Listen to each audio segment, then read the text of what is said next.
Monsieur le Président. Ma question s'adresse à Monsieur le ministre des Solidarités et de la Santé. L'hôpital ne m'a jamais laissé être auprès de lui, même juste avant sa mort. On a assisté derrière une tablette numérique à sa dégradation. Il est parti seul. Ce sont les mots des familles des 82 000 morts du Covid-19, de ces presque 400 morts que nous subissons chaque jour, anesthésiés par la litanie du nombre. Ces témoignages glaçants, nous les avons lus ici et là tout au long de ces derniers mois, comme une fatalité face aux directives dictées par la pandémie. Parce que chaque hôpital a sa propre politique en matière de protocole, des visites pour les familles et que les ARS n'en imposent pas.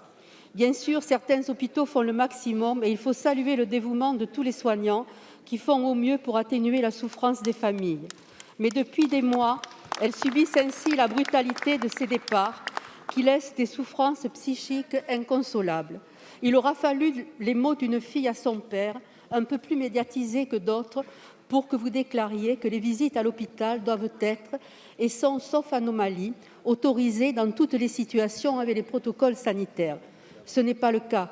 Monsieur le ministre de la Santé, le Gouvernement a décidé de nous faire vivre avec ce virus. Soit vivre avec, c'est prendre le risque de le côtoyer chaque jour au travail, dans les transports, à l'école, au supermarché. C'est aussi le droit de le prendre pour pouvoir accompagner ses proches jusqu'au bout, ne pas les laisser partir dans cette déshumanisation totale créée par la pandémie, ne pas se cantonner à une vision Excel de la vie. Alors que Jean-Paul Sartre disait « chaque parole a des retentissements, chaque silence aussi ». Ma question est simple. Comptez-vous donner des directives nationales contraignantes pour autoriser la présence des familles dans l'ensemble des établissements? Elles sont nécessaires par simple humanité. Je vous remercie. Merci, cher collègue. La parole est à Monsieur Olivier Véran, ministre des Solidarités et de la Santé.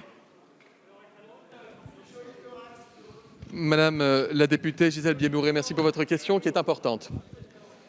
Il peut y avoir plusieurs protocoles locaux par établissement, mais je peux vous dire une chose, il n'y a qu'une seule humanité et il y a une seule manière de traiter avec humanité chaque situation de chaque famille, de chaque patient. Il n'y a pas besoin de directives nationales pour que des équipes soignantes, pour que des médecins, des infirmières, des directeurs d'établissement fassent tout pour qu'une personne malade puisse être en contact avec sa famille.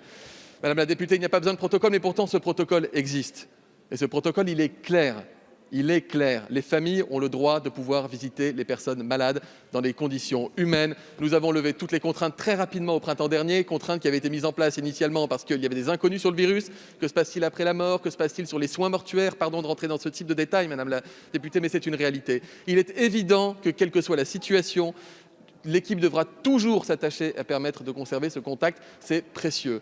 Madame la députée, il peut y avoir des situations qui peuvent poser un certain nombre de difficultés. Je ne parle pas d'une situation en particulier, mais il m'est arrivé d'appeler un hôpital pour savoir, non pas ce témoignage-là, mais s'il y avait eu des problèmes. Il se trouve qu'une personne, par exemple, était Covid et voulait voir une personne qui était malade dans son entourage. Donc parfois, il y a des choses qu'il faut pouvoir déterminé avec l'établissement, et à chaque fois que je suis alerté sur des situations qui me semblent manquer d'humanité, j'appelle les équipes. Et en définitive, Madame la députée, à moins de considérer que des équipes soignantes composées de dizaines de personnes qui aient leur vocation chevillée au corps et qui soient tournées soir, matin et nuit pour soigner les gens et les traiter avec humanité, à moins de considérer que toute une équipe soit déficiente, on peut aussi laisser la place au bénéfice du doute et se dire que parfois il y a des situations qui sont très particulières. Je vous redis, Madame la députée, toute la volonté du gouvernement de permettre aux familles d'accéder aux personnes malades, que ce soit des personnes très malades ou des personnes moins malades, et davantage encore évidemment si ce sont des personnes en fin de vie. Merci de m'avoir permis de le rappeler.